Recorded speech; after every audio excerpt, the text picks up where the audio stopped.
Nas aulas anteriores, nós retratamos o delito de homicídio. E naquela ocasião, dissemos que o delito de homicídio consiste na ocisão, na destruição da vida de uma pessoa praticada por outra pessoa, isolada ou de forma associada, mediante violência ou injustamente. Mas nós também analisamos algumas imprecisões deste conceito doutrinário, que é um conceito clássico e com base nitidamente histórica, porque é elaborado por Francesco Carrara, que foi o mentor que concebeu a escola clássica do direito penal. Este conceito nós trouxemos para conseguirmos analisar as suas imprecisões técnicas e ainda mais aprender sobre o delito de homicídio, que possui uma definição legal, porque estabelecida em lei, como também uma definição doutrinária, aquela que parte de uma reflexão científica, conforme demonstrado pela doutrina. Naquela ocasião, dissemos que o homicídio previsto no artigo 121 é o homicídio previsto no tipo fundamental, no tipo puro, no tipo simples. E o homicídio previsto no parágrafo 1º consiste num caso especial de redução de pena, ou como é apelidado pela doutrina, uma forma ou uma espécie de homicídio privilegiado. A par do artigo 121, em seu caput, e do parágrafo 1º, que é o homicídio privilegiado, nós também estudamos o homicídio qualificado, previsto no parágrafo 2º do artigo 121 do Código Penal. E dissemos, naqueles momentos que passamos, que o homicídio qualificado cuida-se de um crime derivado, um crime que se origina de um preceito principal, de um preceito fundamental. E o homicídio se qualifica tendo-se em vista aspectos que giram em torno da periculosidade do autor do crime, como também das situações que exigem uma causa maior de punibilidade. Então, somado à periculosidade do agente, como situações que exigem maior grau de punição ou de punibilidade, o legislador previu uma pena para o homicídio qualificado que varia de 12 a 30 anos de reclusão. E no homicídio qualificado, nós temos várias espécies de qualificadoras.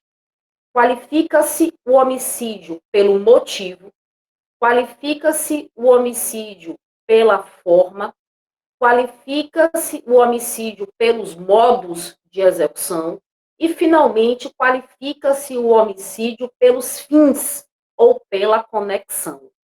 Na última aula, naquela ocasião, nós dissemos que o homicídio é qualificado pela forma, que é traição, emboscada ou mediante dissimulação, que é a mise-en-scène por parte do agente, a fim de ludibriar a vítima e obter o resultado morte, o resultado letal. Ora, nós entendemos também que no caso do homicídio qualificado, o legislador penal usou de um expediente denominado de interpretação analógica. Na interpretação analógica, o legislador penal utiliza elementos casuísticos e, após, associa esses elementos casuísticos a uma forma ou fórmula geral. É o caso retratado no inciso 4º do parágrafo 2º do artigo 121. Após os elementos casuístas, traição, emboscada ou dissimulação, o legislador penal recorre a fórmulas genéricas, porque seria impossível esgotar todas as formas de homicídio. Nesse sentido, ele estabelece o seguinte: ou qualquer situação ou qualquer recurso que dificulte ou torne impossível a defesa do ofendido. Um recurso que dificultaria a defesa do ofendido é a hipótese segundo a qual a vítima estivesse distraída conversando e o agente, portanto, a abordasse neste momento em que ela está distraída. Nessa hipótese, eu teria configurado uma situação que dificultou a autodefesa, a autoproteção, a autotutela da vítima. E o legislador penal segue elencando a hipótese em que o agente se prevalece de uma circunstância que tornou impossível, não apenas dificultou, mas tornou impossível a defesa da vítima. Esta hipótese é, por exemplo, aquela segundo a qual a vítima está dormindo. Vamos imaginar que a vítima se encontre dormindo. Então, nessa situação, a vítima não poderia exercer, ainda que minimamente, por instinto, a sua autodefesa, a sua autoproteção, a sua autotutela. Eis aí exemplos nitidamente doutrinários, que têm finalidade didática de melhor estabelecer a compreensão para o inciso 4 do artigo 121, em seu parágrafo 2º do Código Penal. Nessas situações, a gente demonstra sempre maior periculosidade, bem como a impossibilidade ou a redução da possibilidade de autodefesa da vítima, o que necessariamente dá ensejo, como é uma pena de 12 a 30 anos, a uma maior causa de punibilidade. Lembrando sempre que, a par desses atributos do homicídio qualificado, nós já notamos que se trata de um crime hediondo, previsto na Lei Especial 8.072 de 1990, e que esta lei determina um tratamento de maior severidade, de maior austeridade, de maior rigor por parte dos dispositivos relativamente ao autor do crime.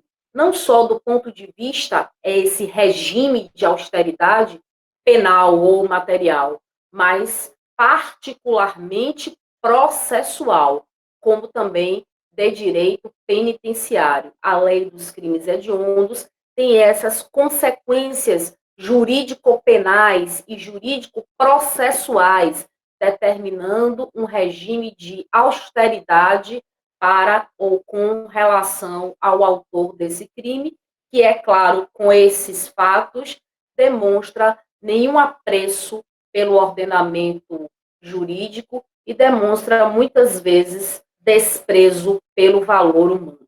Ora, mas o delito de homicídio, no que tange ao rol das qualificadoras, prossegue. E nós temos, então, no inciso 5º, o delito de homicídio praticado através de determinadas conexões. Alguns doutrinadores, a exemplo de César Bittencourt, denominam que são fins essas qualificadoras.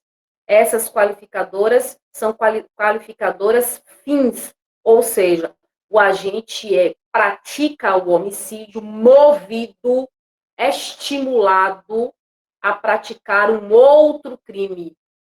Então, nós temos, na verdade, uma conexão, uma ligação entre crimes. O crime que o agente tenciona praticar, tenciona consumar, mas, para isso, necessariamente, ele pratica o delito de homicídio, seja na forma tentada, seja na forma consumada. Então, por exemplo, Vamos considerar a primeira definição, o delito de homicídio para assegurar a execução de outro crime. Então, o agente, movido em sua intenção para praticar um outro crime, pratica o delito de homicídio. Nesse aspecto, nós podemos exemplificar, e o exemplo é trazido de uma doutrina de excelência, que é a doutrina do professor, eminente professor César Bittencourt, em sua coletânea Tratado de Direito Penal, volume 2, editora Saraiva. Ele aventa a hipótese, por exemplo, do agente matar o vigia para sequestrar a vítima. É a hipótese didática estabelecida pelo querido mestre para exemplificar o homicídio a fim de assegurar a execução de outro crime. Qual crime? O crime de sequestro. Para o agente sequestrar a vítima, terá de matar o vigia, o vigilante ou o guarda-costas da vítima. É uma hipótese clássica de homicídio qualificado para assegurar a execução de outro crime. Qual crime eu desejo executar? O crime de sequestro. Para tanto, o agente elimina o obstáculo, que é o vigia, que é o guarda-costas da vítima. A doutrina, nesse sentido, traz uma ou outra observação. Uma observação que me parece pertinente é que o crime se perfaz, ainda que o agente, conquanto praticando o homicídio, não consiga efetivamente consumar o delito de sequestro. E o agente pode não conseguir matar o vigia. Teria-se a hipótese de uma tentativa de homicídio combinado com o delito de sequestro. A essa altura, vale lembrar, porque eu já me reportei ao delito de sequestro em aulas passadas, e é claro aqui vale a observação que o delito de sequestro encontra-se previsto na altura do artigo 148 do Código Penal, artigo 148 do Código Penal, delito de sequestro ou cárcere privado. Privar alguém de sua liberdade mediante sequestro ou cárcere privado. A pena varia de 1 a 3 anos de reclusão. No sequestro, o agente desloca fisicamente a vítima de um local para outro. No cárcere privado, o agente retém a vítima em determinado local. É claro que eu tenho qualificadoras da mesma forma para o delito de sequestro ou cárcere privado. Mas, em nosso exemplo, vale lembrar que o agente mata o vigia para garantir a execução do delito de sequestro. O agente pode não conseguir efetivamente retirar a vítima de sua esfera de proteção legal, pode não obter êxito e não consumar o delito de sequestro, mas ainda assim responderá pelo delito de homicídio qualificado mediante conexão. E esta conexão remonta necessariamente a um cúmulo material de penas, a uma soma de penas, ou seja, o agente responderá por homicídio qualificado mediante a qualificadora prevista no inciso 5º para assegurar a execução de outro crime, bem como responderá pelo delito de sequestro previsto no artigo 148 do Código Penal, no cúmulo material de penas. Então, nós temos aí a primeira explicação sobre o inciso 5º, que estabelece fim na qualificadora e que denomina-se qualificadora por conexão. Trata-se de um apelido doutrinário para a melhor compreensão.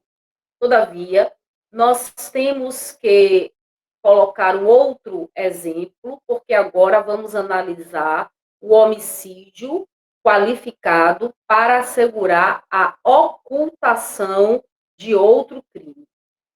Imagine que um crime está oculto, que um crime foi praticado, todavia, as autoridades públicas, isto é, as autoridades de persecução penal, a polícia, o Ministério Público, ainda não tomaram conhecimento a respeito desta infração penal, que está oculta, que está em segredo, que foi praticada de forma sigilosa, com desconhecimento das pessoas.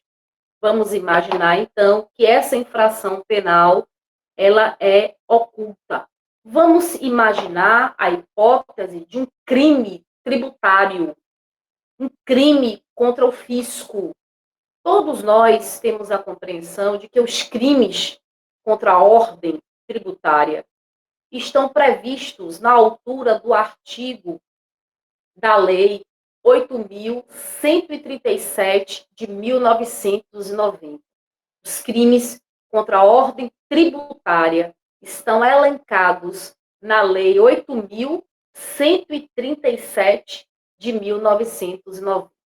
E vamos figurar aqui a hipótese que o agente tenha praticado uma lesão, uma ofensa ao fisco, uma lesão dolosa ao fisco, uma sonegação dolosa ao fisco. Nesta hipótese, pode configurar, como configura, um crime contra a ordem tributária. Porém, nesse aspecto, eis que o fiscal fazendário, o fiscal que deve, portanto, vigiar a contabilidade financeira, a contabilidade principalmente tributária por parte do Estado, o procurador. Vamos imaginar a hipótese que este fiscal, que é o procurador, que deve analisar do ponto de vista tributário as arrecadações, tenha percebido o dolo, tenha percebido a fraude, tenha percebido o engodo. Nesta hipótese, vamos figurar também que o sonegador conheça o fiscal fazendário, que pode notificar as autoridades de persecução penal. O crime é praticado em sigilo, em segredo, é oculto. E o agente deseja que ele permaneça oculto. Porém, o fiscal fazendário descobre e quando está prestes a notificar às autoridades de persecução penal o crime tributário, o agente sonegador mata o fiscal fazendário, a fim de assegurar a ocultação do crime, a fim de assegurar, portanto, que este crime não será descoberto por parte das autoridades de persecução penal. Então, meus caros, eu tenho aí o delito de homicídio praticado para assegurar a ocultação de outro crime. Qual crime? Crime contra a ordem tributária, lesão dolosa ao fisco, previsto na altura do artigo da Lei 8.137 de 1990, lei que define os crimes contra a ordem tributária. Mas nós também temos uma outra hipótese elencada pelo legislador penal. É a hipótese de assegurar a impunidade de outro crime. Observe, para assegurar a ocultação do crime, o crime está oculto, o crime está escondido, ninguém sabe da existência do crime, e o agente mata para exatamente assegurar que assim continue. Mas com relação à impunidade, que é uma outra hipótese, para assegurar a impunidade de outro crime, que é uma outra hipótese, tem-se que o crime é revelado, tem-se que o crime não está oculto, tem-se que o crime está sob os holofotes, tem-se que as autoridades de persecução penal já sabem, já identificaram, já reconheceram o crime. Todavia, não sabem quem é o autor do crime. Sabem da existência do crime, todavia, não descortinaram o autor do crime, não descobriram o autor do crime, não revelaram o autor do crime, não indigitaram, não apontaram quem é o autor do crime. E o autor do crime mata a pessoa exatamente para que ela não revele a autoria e ele possa permanecer escondido, oculto, pelo biombo da impunidade. Então, vamos imaginar que duas pessoas em conluio tenham praticado um delito de falsidade documental. Os crimes de falso documental, de contrafação, falsidade, contrafação de documentos, estão previstos no Código Penal. Nessa hipótese, eu tenho que o agente em conluio com outro agente praticam esse crime de falsidade documental, de contrafação de documento. Porém, o partícipe, por uma animosidade, por um desentendimento, por um problema, por uma desavença, por discordar da conduta do parceiro, ele então promete revelar que o parceiro cometeu esse crime. E para que ele não revele, não dê com a língua nos dentes, então, nesse caso, o agente mata o copartícipe para que ele não revele. E, portanto, tem-se aí a situação do homicídio para assegurar a impunidade de outro crime. Na verdade, todos sabem que o documento é falso, que existiu uma contrafação, mas não sabem quem é o autor. Como o autor da contrafação deseja permanecer impune, deseja permanecer escondido pelo biombo da impunidade, para que a lei penal não o alcance, então ele mata o copartícipe para assegurar, para que ele permaneça gravitando, portanto, isento, exonerado de responsabilidade penal. Esses incisos, portanto, foram por nós estudados exaustivamente em aulas anteriores e nesta aula.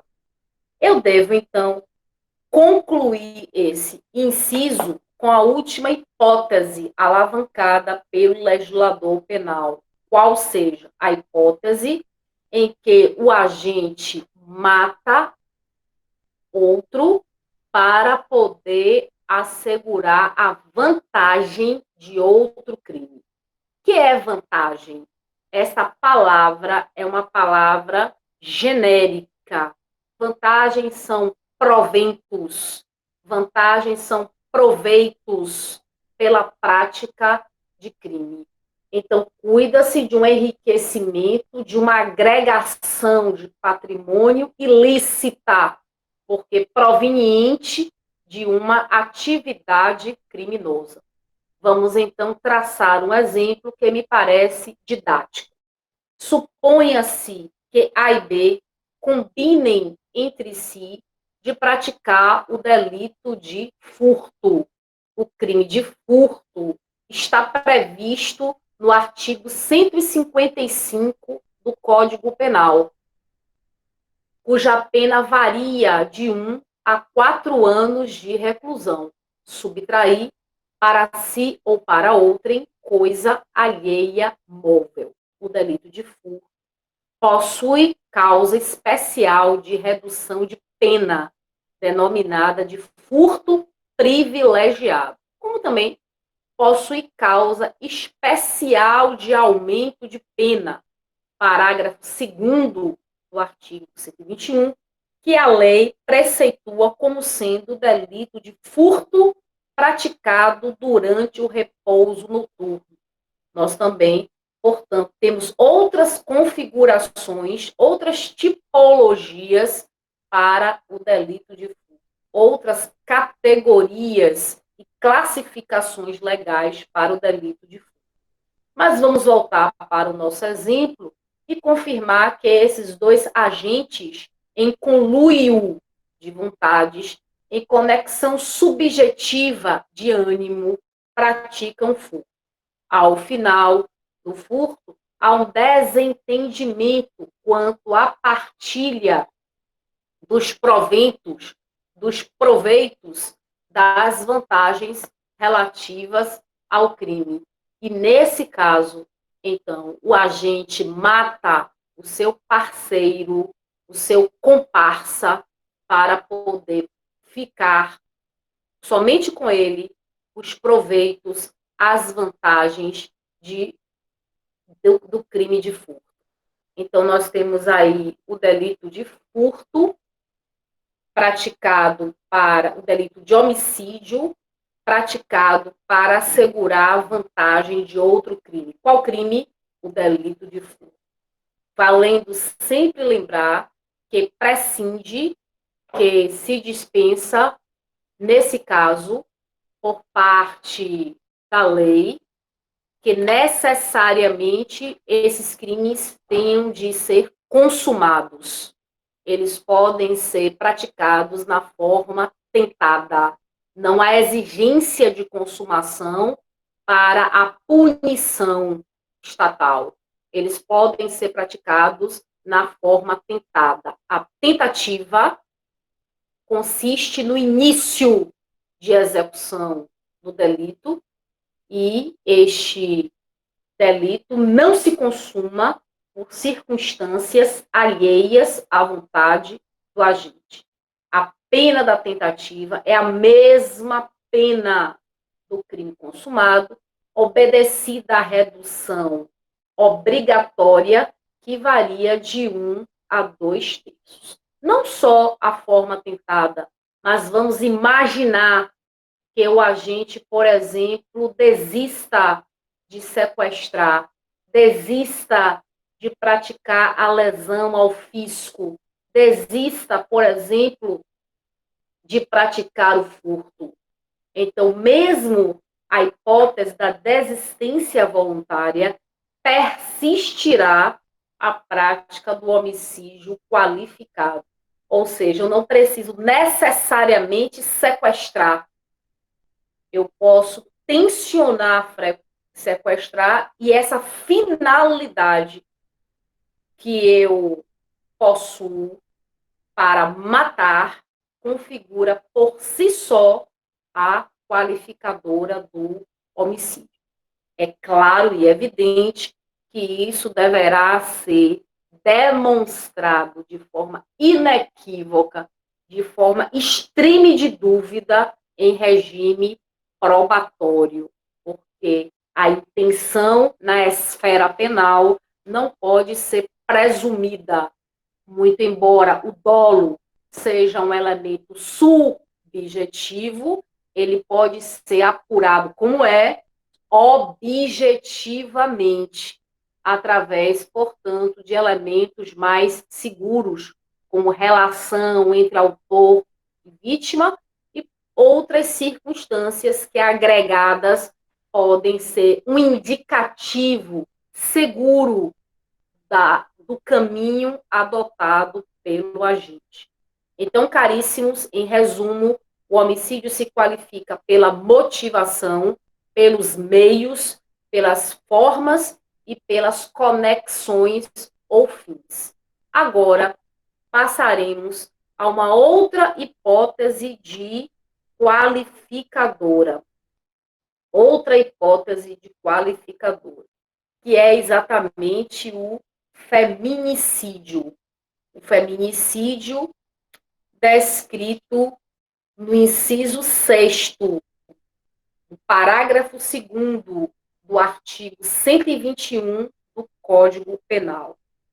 O feminicídio é a primeira observação de cunho nitidamente doutrinário que nós somos obrigados a fazer, se difere do femicídio.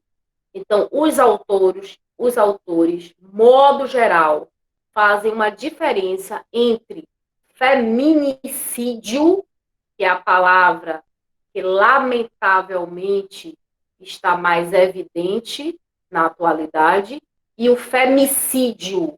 O femicídio é a hipótese em que a morte de uma mulher, seja por um homicídio simples, seja por um homicídio privilegiado, seja por um homicídio culposo.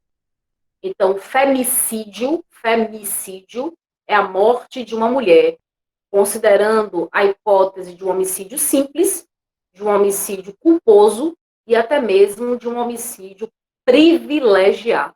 Porém, o objeto do inciso 6º, do parágrafo 2º do artigo 121, não é o femicídio, e sim o feminicídio, que é a morte de uma mulher em razão do gênero, em razão do sexo.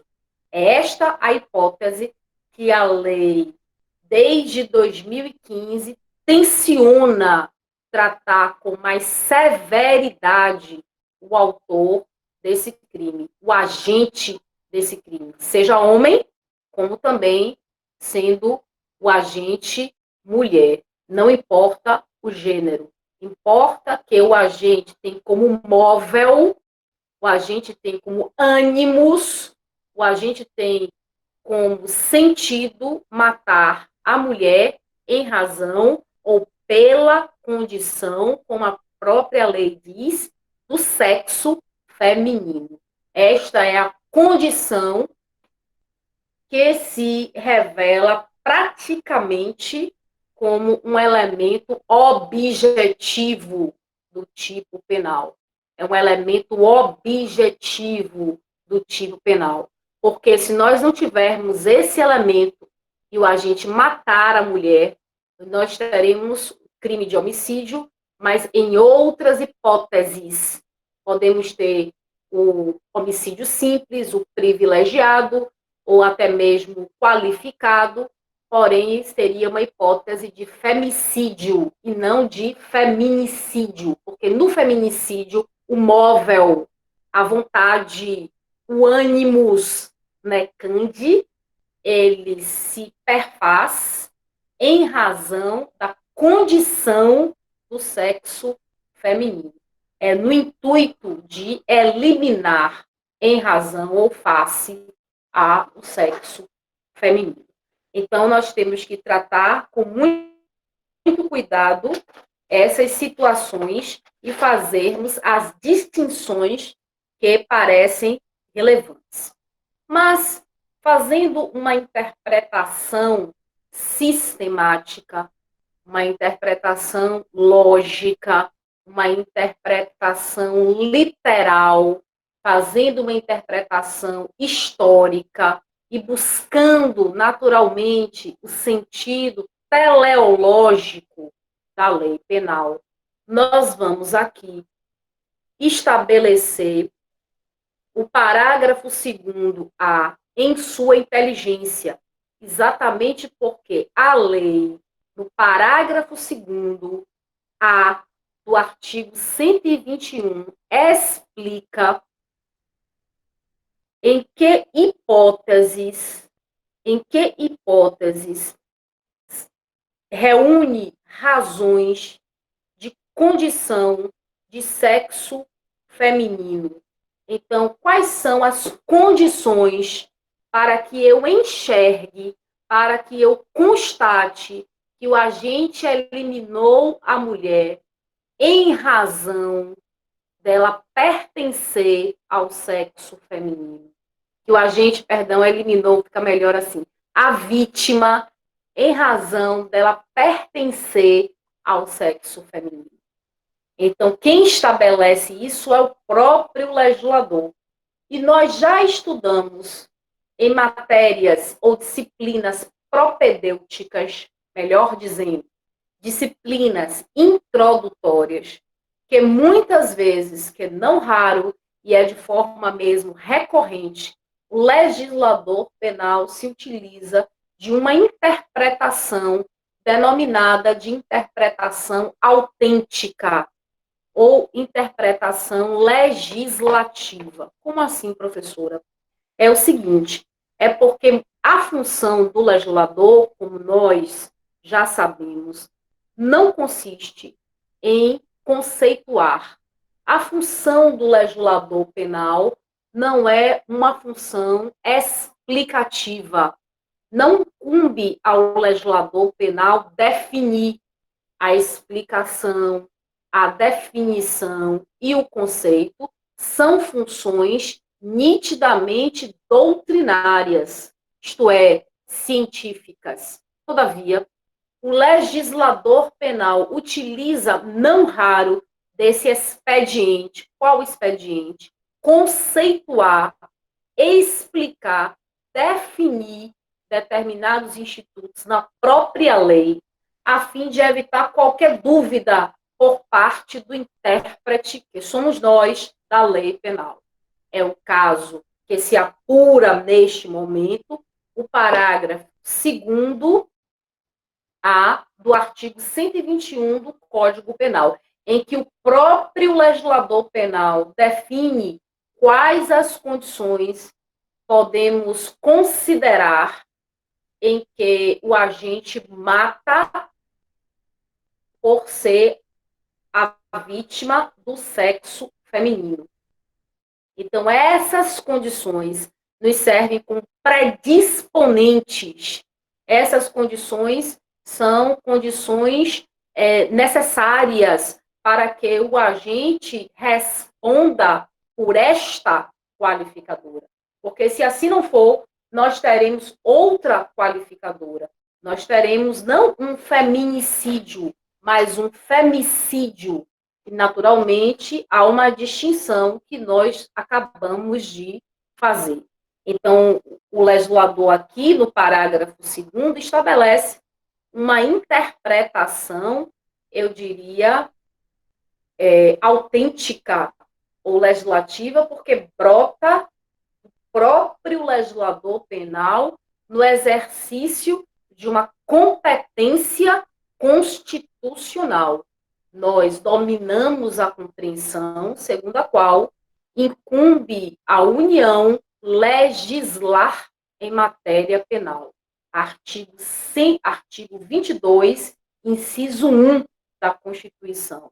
Incumbe privativamente à União legislar, editar lei penal. Portanto, a União está no exercício, me parece, de uma competência constitucional.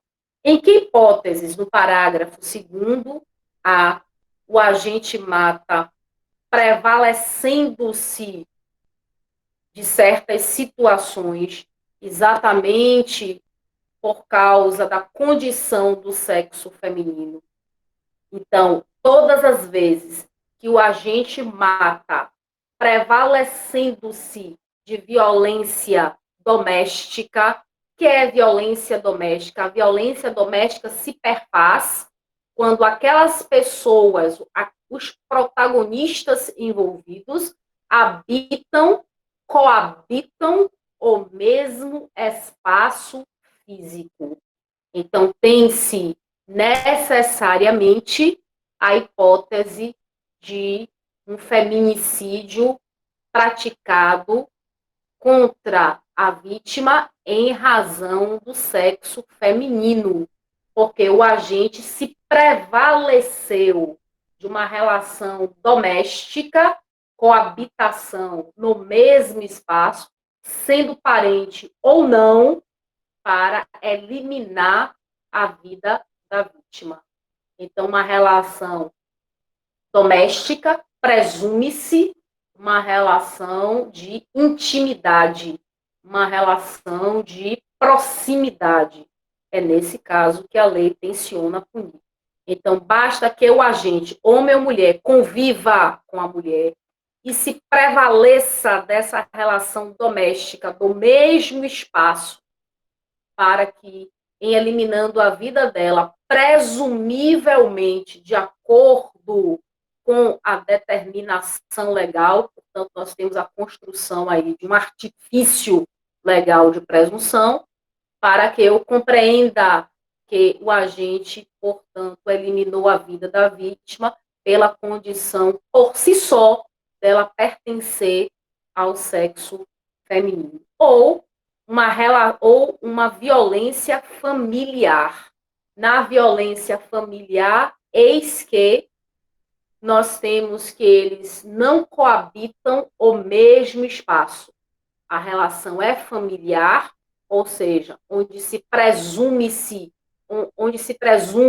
onde se infere, onde se depreende uma relação de intimidade, todavia, os protagonistas da nossa experiência não habitam o mesmo espaço. Aí está a diferença entre uma relação doméstica e uma relação familiar.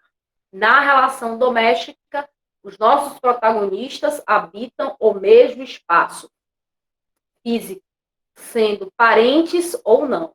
Ao passo que, na relação familiar, não necessariamente habitam o mesmo espaço físico, podendo ser parentes ou não. Nesses casos, tem o agente prevalecendo-se destas situações de violência doméstica ou familiar, presumivelmente, a lei constrói um artifício legal. Compreende-se que ele matou a vítima por ela pertencer ao sexo feminino. Como também o agente coloca no parágrafo 2º A do artigo 121 do Código Penal a hipótese de menosprezo ou discriminação à condição da mulher. Menosprezar é ter uma aversão. Aversão, menosprezo significa um desprezo, significa uma aversão à condição da mulher. E a discriminação consiste exatamente na segregação, no apartamento desta condição, desta pessoa, porque ela tem em si esse elemento do sexo, por ela ter o sexo feminino. Então, nós temos aí essas duas hipóteses que a lei explica, a própria lei, parte para explicar, parte para conceituar, parte para definir, a fim de evitar qualquer dúvida por parte do intérprete, por parte dos órgãos jurisdicionais. É claro que aqui, pese a explicação da lei, os juristas, os cientistas do direito, os estudiosos do direito penal deverão perquirir, deverão investigar, deverão, inclusive, problematizar estes conceitos e estas definições, cada vez mais complexificando, para estender o quanto possível o horizonte do saber jurídico. Então, temos essas situações alavancadas pelo parágrafo 2º.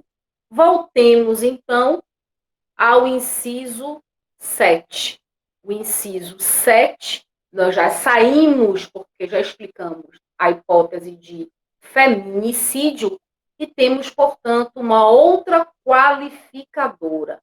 uma outra circunstância que, agregada ao tipo fundamental, ao tipo puro, ao tipo simples, eleva drasticamente a pena privativa de liberdade, que varia de 12 a 30 anos de reclusão. E esta elevação se encontra em razão da inteligência do inciso 6º do Código Penal. Eu devo, então, fazer a leitura, e eu compreendo que vocês estão aí com o código em mão, exatamente para poder me acompanhar.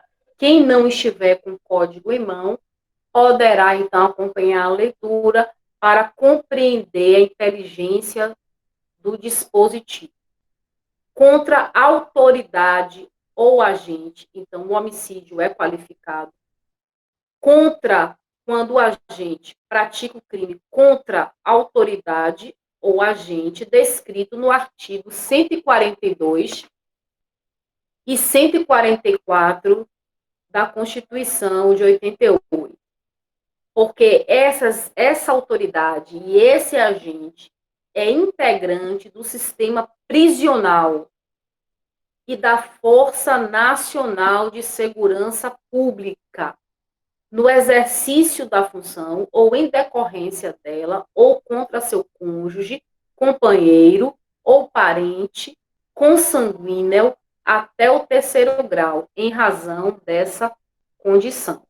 Então, na hipótese do agente eliminar a vida das pessoas que integram o sistema prisional, das pessoas que integram o sistema da Força Nacional e o sistema de segurança pública, que estão desempenhando essas funções, ou em decorrência do desempenho dessas funções, ou contra os parentes afins ou não dessas pessoas, nesses casos, eis que o agente responderá na forma qualificada do inciso 7, do parágrafo 2º do artigo 121 do Código Penal.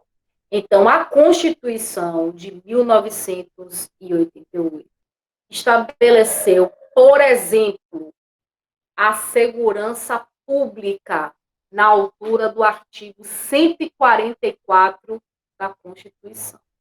É uma instituição, a segurança pública é uma instituição composta da Polícia Civil, da Polícia Ferroviária Federal, da Polícia Rodoviária Federal, da Polícia Federal, da Polícia Militar, dos corpos de bombeiros militares. Então, tudo isso, todas essas pessoas, ou melhor dizendo, todas essas categorias integram o sistema de segurança pública no Brasil.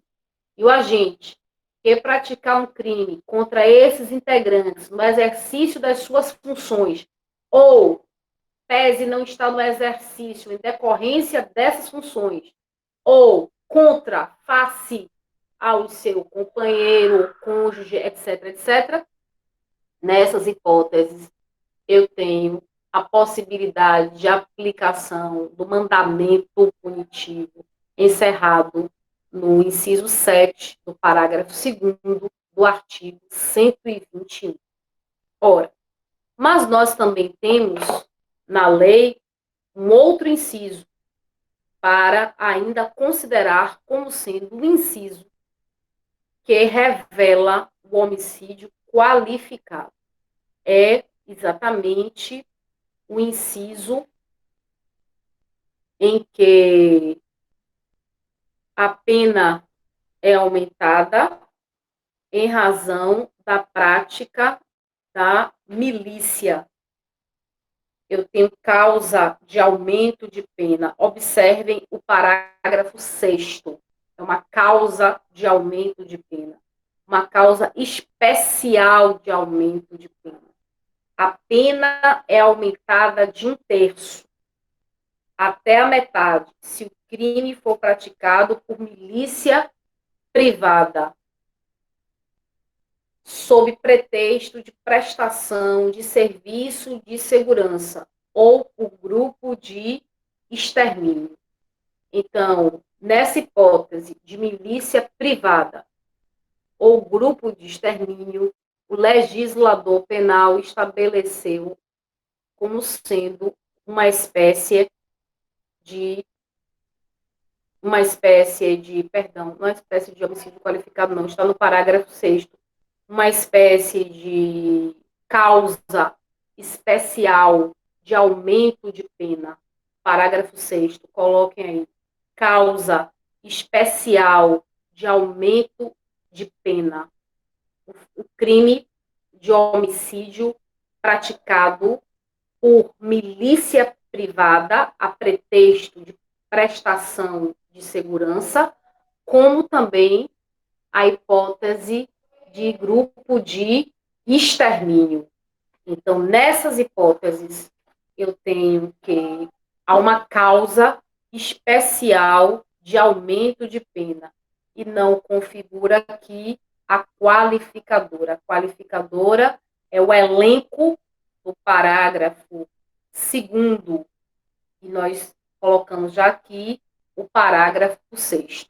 No parágrafo 6º, eu tenho homicídio, mas eu tenho uma causa especial de intensificação de pena, uma causa especial de aumento de pena. Nós sabemos que esta causa especial de aumento de pena, ela ingressou em razão do aumento considerável das milícias, sobretudo e especialmente em alguns estados, que a pretexto de prestação de segurança, como também elas realizam esta segurança com uma violência sistemática contra as pessoas, como também elas ocupam território, como também elas exigem determinadas contraprestações, elas têm o poder dentro do território de poder abrir e fechar estabelecimentos. Então, há uma conjuntura nitidamente social dentro da perspectiva desse estudo de milícias, com essa preocupação do legislador penal em vista de seu crescimento, é que houve por bem colocar esta situação da milícia, que a pretexto de prestar segurança a determinadas pessoas, em determinado local, a pessoas e em determinados locais, nós temos, então, uma causa especial de aumento de pena, bem como para aqueles grupos que nós já estudamos na hipótese do homicídio simples, para grupos de extermínio. Nós sabemos que o grupo de extermínio é uma ação tendo-se em vista um atributo ou uma característica de um grupamento de pessoas. Por exemplo, matar adolescentes de rua, matar mendigos, matar homossexuais. Então, nesses casos, podemos ter, se isso acontecer, em razão dessas situações que são atributos ou características, podemos ter, portanto, configurado o grupo de extermínio, o que ensejará essa causa especial de aumento de pena de 1/3. Então, nós estudamos o parágrafo 2º, é bom que vocês observem todos os incisos do parágrafo 2º. Também estudamos o parágrafo 6º, que não é uma qualificadora, é uma causa de aumento de pena. Estudamos também, olha aqui, o parágrafo 2º-A, que explica a qualificadora do delito de homicídio. Mas nós temos também, para a qualificadora do delito de feminicídio, e vamos voltar um pouco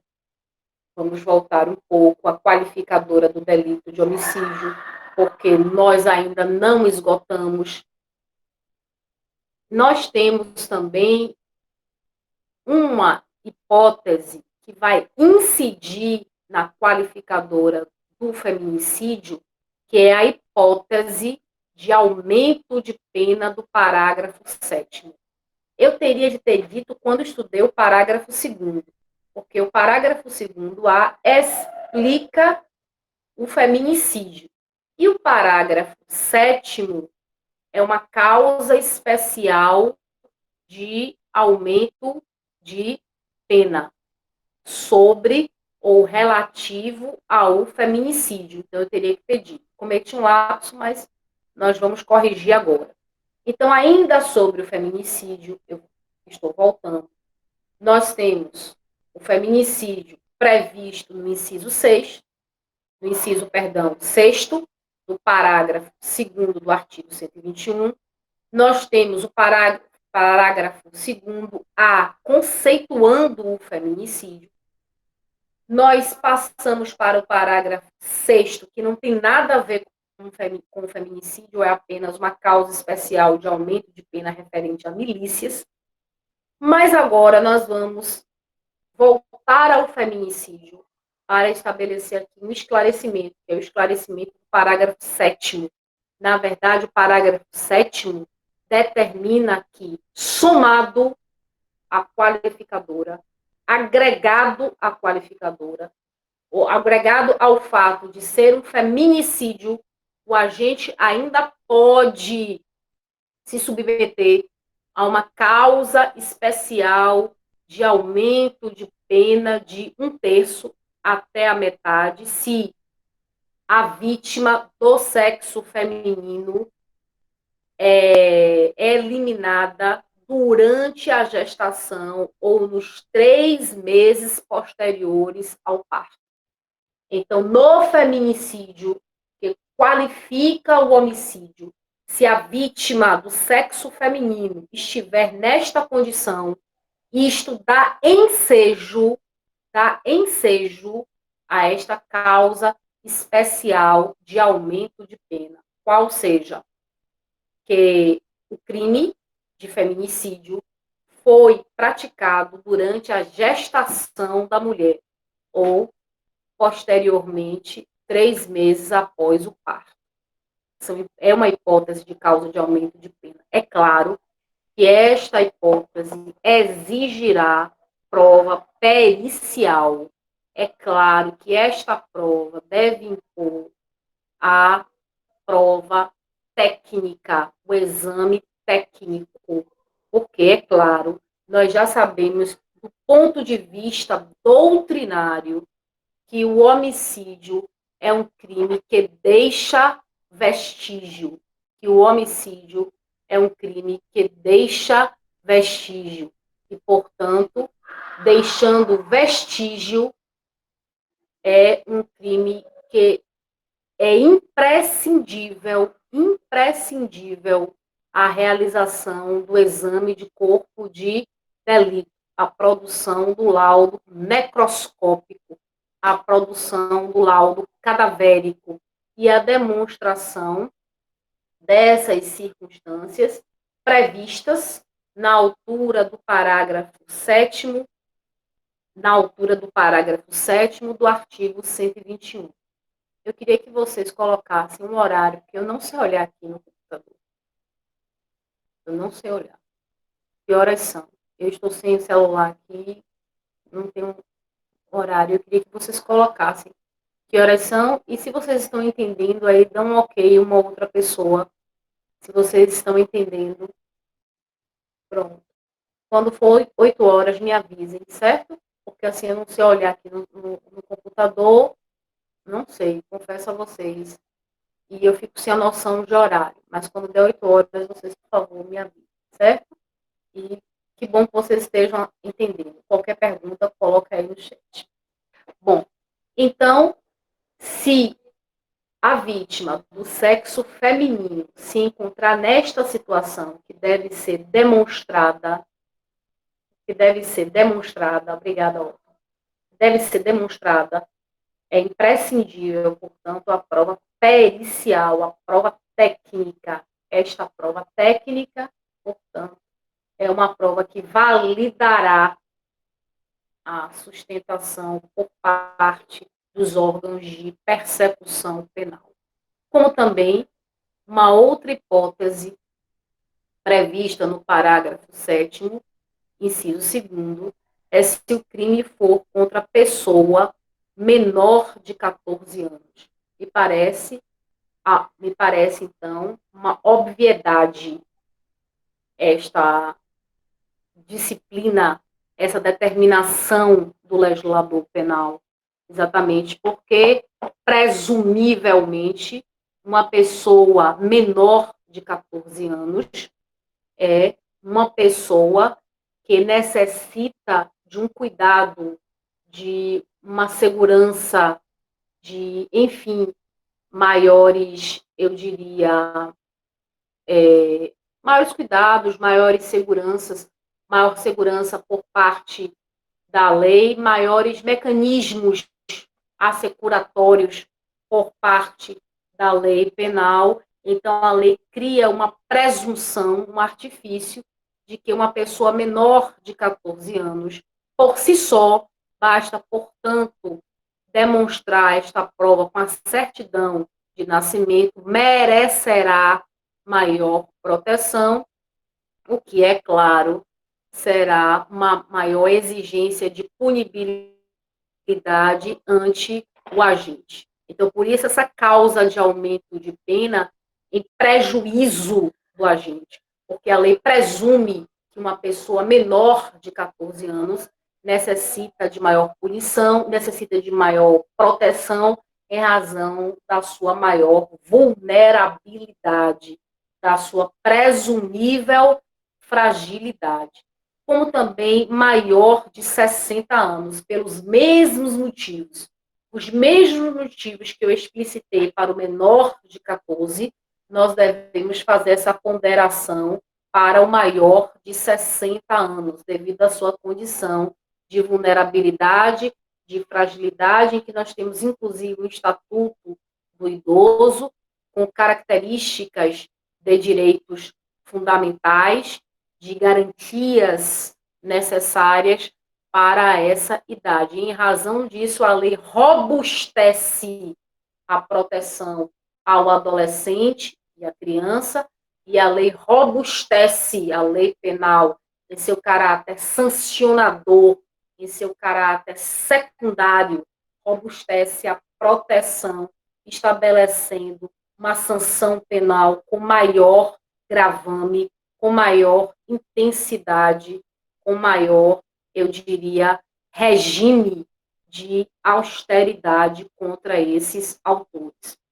Com deficiência ou portadora de doenças negativas, de doenças degenerativas que acarretem condição limitante ou de vulnerabilidade física ou mental. É claro que nós temos o Estatuto da Pessoa com Deficiência, e esse estatuto ingressa no cenário doméstico, no mundo jurídico brasileiro, com status de norma constitucional, de emenda constitucional, ante a integralização, o referendo do Congresso Nacional, e de acordo com os comandos constitucionais que determinam que tratados de direito internacional sobre direitos fundamentais, direitos humanos, deverão ingressar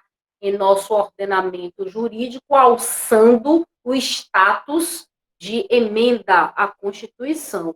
E o direito penal, nessa esteira, reforça a tutela, robustece a proteção, tendo-se em vista a necessidade de maiores cuidados com esta pessoa que está, é claro, numa posição de maior vulnerabilidade, de maior fragilidade. Então, esta pessoa, devido à sua especialidade ou condição limitadora físico-mental, faz com que a lei penal exorbite a sanção penal, tratando o agente com a severidade devida, o que dá ensejo essa causa de aumento de pena. E nós também temos aqui, face ao descumprimento de medidas protetivas de urgência, e a lei faz alusão ao diploma Maria da Penha. Então, uma medida protetiva, poderíamos figurar aqui como uma ordem judicial de distanciamento. Todos sabem que o órgão jurisdicional especializado, que trabalha no juizado, no juízo da paz doméstica, pode determinar o distanciamento do infrator, do autor dos crimes ou do crime face à mulher. Nesta situação, a desobediência ou não observância, por exemplo, da medida de distanciamento, configura uma situação que pode ser, como é o fundamento para a decretação da prisão preventiva. Mas vamos imaginar que, a par, somado à determinação judicial do distanciamento, o agente mate a mulher. Nesse caso, ele responderá por feminicídio com a causa especial de aumento de pena. Então, nessa hipótese legal, eu tenho o parágrafo 7º. Então, o feminicídio, caríssimos, deve ser analisado na perspectiva do inciso 6º, que é o comando, deve ser também agregado o parágrafo 2º-A, que é o conceito, a definição, e devemos também fazer embarcar o parágrafo 7º, que constitui a causa já explicitada aqui, especial de aumento de pena. O parágrafo 6º, que eu fiz alusão, é uma causa especial, não se trata de uma qualificadora, não tem nada a ver com o feminicídio, é apenas uma hipótese de causa especial de aumento de pena para o homicídio, porque praticado por milícia, porque praticado sob pretexto de prestação de segurança. Então, nós temos aqui essas situações que são configuradoras do delito de homicídio. Mas, então, vamos aqui para o parágrafo 3º. Terminamos o homicídio qualificado e vamos para o parágrafo 3º, onde vamos tratar com muito cuidado o homicídio culposo, onde nós vamos tratar com muito cuidado o homicídio culposo. Nós já sabemos que, para a doutrina, existe uma grande divisão entre homicídio culposo e homicídio... Perdão, para a doutrina, existe uma divisão entre dolo e culpa. E esta divisão resulta de uma classificação quanto à natureza.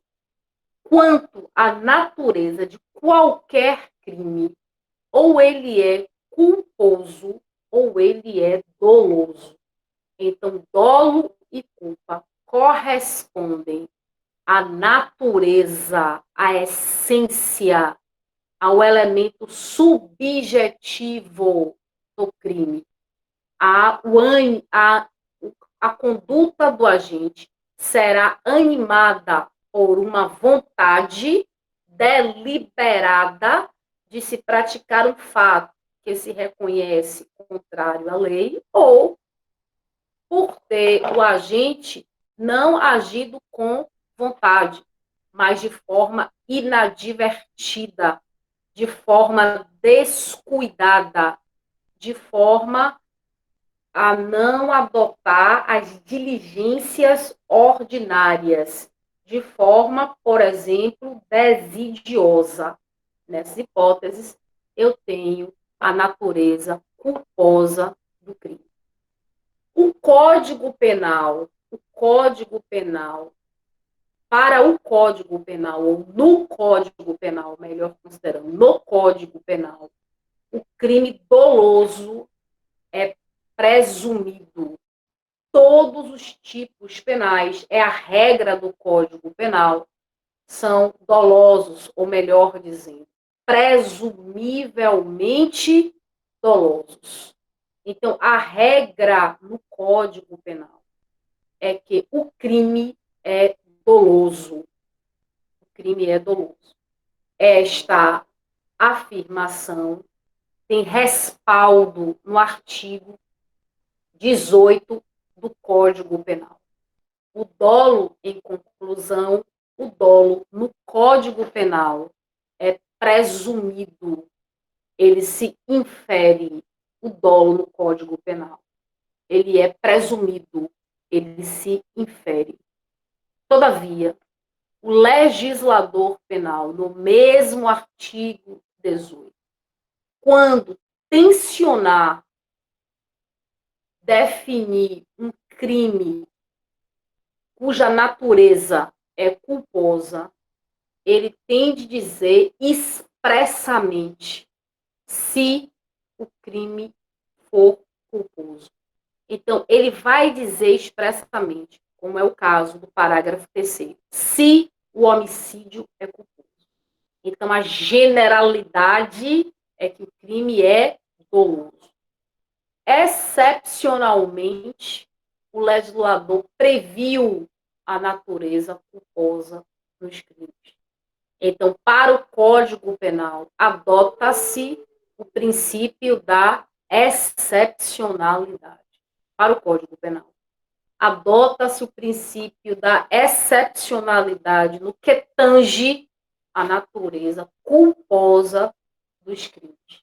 O Código Penal da República, Código Penal de 1890, não previu os crimes culposos.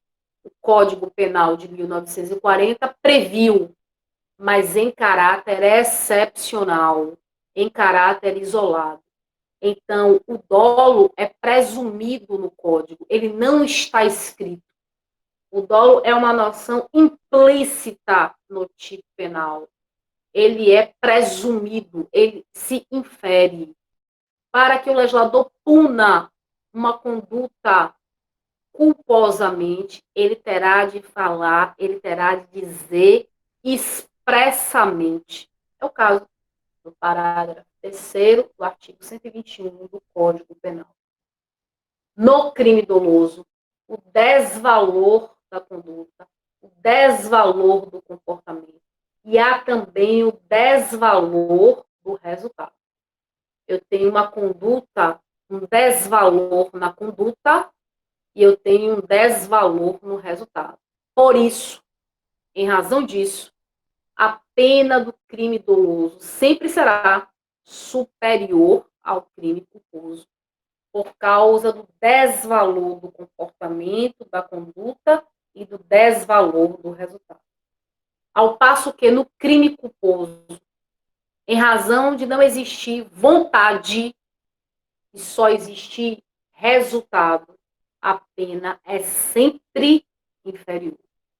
Mas não se enganem, o crime culposo pode trazer até mesmo mais graves prejuízos, maiores perdas que o crime doloso.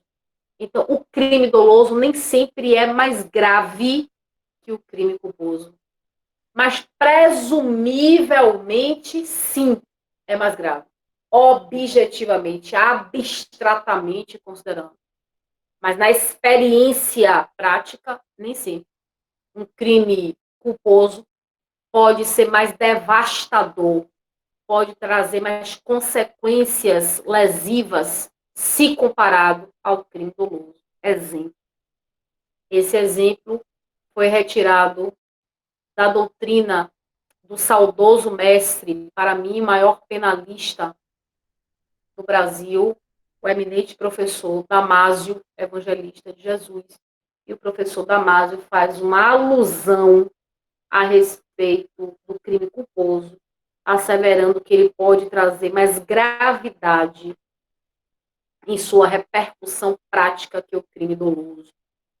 O exemplo é o que ocorreu há muitos anos, da década de 70 para a década de 80, em São Paulo, com um incêndio culposo, inadvertido, sem que o agente tivesse empregado os cuidados necessários e, portanto, deu causa, deu ensejo ao incêndio provocado no edifício Joelma, no estado de São Paulo, em que tivemos para mais de 100 vítimas.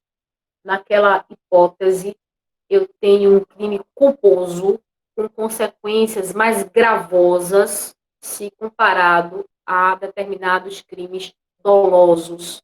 Muito embora, do ponto de vista abstrato, seja do ponto de vista abstrato, sim, muita tristeza. Do ponto de vista abstrato, o crime doloso seja muito mais gravoso, abstratamente considerando, que o crime culposo.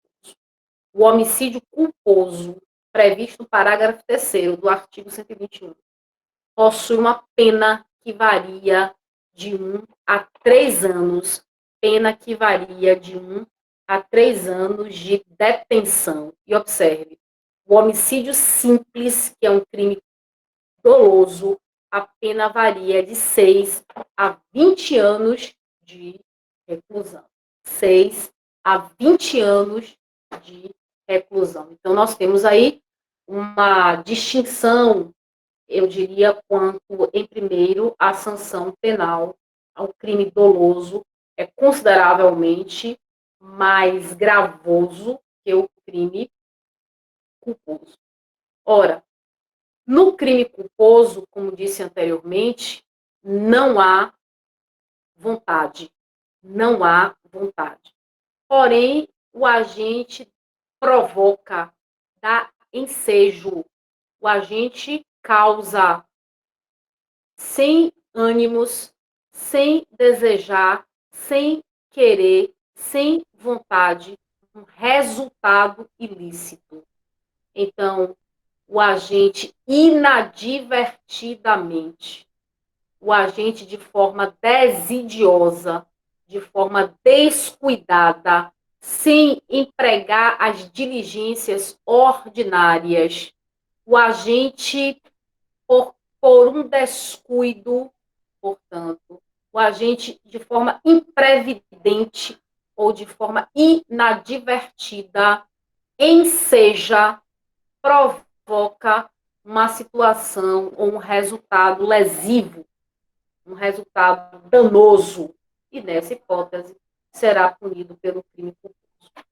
Que é, portanto, culpa. A culpa é definida do ponto de vista técnico-jurídico como sendo a não observância, a culpa é a não observância de um cuidado objetivo necessário. A culpa é a não observância de um cuidado objetivo necessário. Os tipos penais culposos: ausência de um cuidado objetivo necessário, um cuidado exigido por lei, porque todos nós, segundo o eminente professor Damásio, evangelista de Jesus, somos obrigados a termos cuidado, a termos cautela no tráfego social das condutas. Os tipos penais culposos são tipos penais abertos. Como assim? Ou seja, incumbirá ao juiz, incumbirá ao órgão jurisdicional identificar, reconhecer que o comportamento foi desidioso e ensejou, provocou, deu causa a resultado lesivo.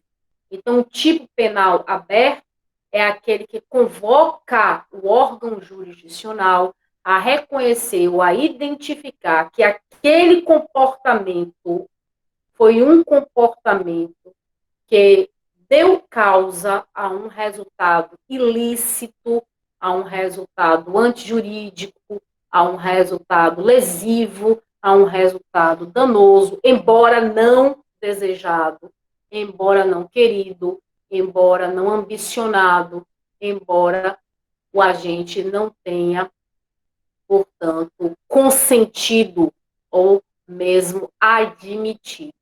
Então, vamos imaginar que eu tenho uma piscina em minha casa e que tenha filhos pequenos e que a piscina não tenha proteção, ou que eu esteja num clube e de forma descuidada, inadvertida, sem empregar as diligências ordinárias, eu, portanto, deixo os meus filhos e, nessa hipótese, eles venham a falecer por asfixia na modalidade do afogamento, ou seja, no impedimento da função respiratória. Então, eu tenho aí um caso clássico de homicídio culposo, em que eu, por um comportamento descuidado, por um comportamento inadvertido, dei causa a esta situação, porque não zelei quando deveria zelar, não cuidei quando deveria cuidar. Então, eu me distraio, eu não saio do clube, eu apenas momentaneamente me distraio, e essa distração, essa atitude inadvertida, conduz ou dá ensejo ou dá causa ao falecimento das crianças. Nessa hipótese, responderá este responsável legal pela morte das crianças, embora não tenha havido ânimos. Mas vocês sabem que existe um instituto, que nós vamos falar talvez hoje ou talvez na próxima aula, denominado de perdão judicial. E que, por exemplo, os pais podem, nessa hipótese que eu acabei de catalogar, qual seja de homicídio culposo, o juiz poderá conceder o perdão judicial. Mas, por enquanto, nós vamos ainda permanecer no homicídio culposo e analisar detidamente que há uma variedade de hipóteses que pode se encaixar no homicídio culposo. Mas eu tenho uma observação digna de nota. Vocês devem fazer. Quando o homicídio culposo, esta observação é de suma importância. Quando o homicídio culposo for praticado na condução de veículo automotor, quando o homicídio culposo for praticado na condução de veículo automotor, o agente não responderá. O agente não responderá pelo parágrafo 3º do artigo 121. Não responderá. Na hipótese do homicídio culposo ser praticado na condução de veículo automotor, o agente responderá por outro crime, qual seja um crime previsto no Código Brasileiro de Trânsito, ou no Código de Trânsito Brasileiro. No Código de Trânsito Brasileiro. E o artigo, eu vou dizer aqui para vocês qual artigo o agente vai se achar em curso. Se o crime de homicídio sublime, culposo, for praticado na condução de veículo automotor, nesta hipótese, o agente responderá com base no Código de Trânsito Brasileiro, artigo 302 do Código de Trânsito Brasileiro. Então, se eu, por exemplo, imprimo em meu carro uma velocidade incompatível com a rodovia e venho colher um transeunte e dou ensejo pela minha conduta inadvertida, sem as cautelas, a morte deste transeunte, eu respondo com base no Código de Trânsito Brasileiro. A lei deixa eu olhar aqui, Código de Trânsito Brasileiro, lei, um momento, por favor, lei 9.000, para que vocês anotem, lei 9.503, lei 9.503 de 1997. Lei 9.503 de 1997. É a lei que define os crimes praticados em veículo automotor. Crimes culposos. Crimes culposos.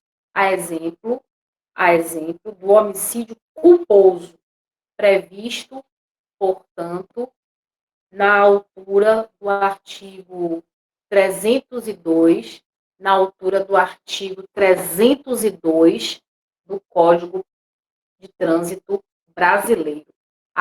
Obrigada, Jefferson. No artigo 302 do Código de Trânsito Brasileiro. Nesta hipótese, eu tenho, portanto, o crime de homicídio culposo. Então, a gente não responde pelo Código Penal. A hipótese de crime praticado na condução de veículo automotor, cuidando-se de crime culposo, ele responde pelo Código de Trânsito Brasileiro. Obrigada, Edivaldo. Já vi, 20 horas. Certo? Todos entenderam? Então, eu vou ler o artigo 302, para que fique claro que é na condução de veículo automotor, prática de crime de homicídio culposo. Praticar homicídio culposo na direção de veículo automotor. Detenção de 2 a 4 anos. Se o agente não matar, mas cuidar-se de uma lesão corporal culposa na condução de veículo automotor, da mesma forma, responde pelo Código de Trânsito Brasileiro, na altura do artigo 303, praticar lesão corporal culposa na direção de veículo automotor, detenção de 6 meses a 2 anos. Detenção de 6 meses a 2 anos. Então, são hipóteses de crimes culposos, o homicídio e a lesão corporal, praticados na condução, na direção de um veículo. Mas, se eu entro no veículo e tenciono matar uma pessoa, meu ânimos é necande, eu, por exemplo, arremesso o carro na frente de um transeunte e obtenho o êxito letal, conquanto eu esteja na condução ou na direção de um veículo automotor, a minha conduta não foi culposa, compreende? A minha conduta foi dolosa.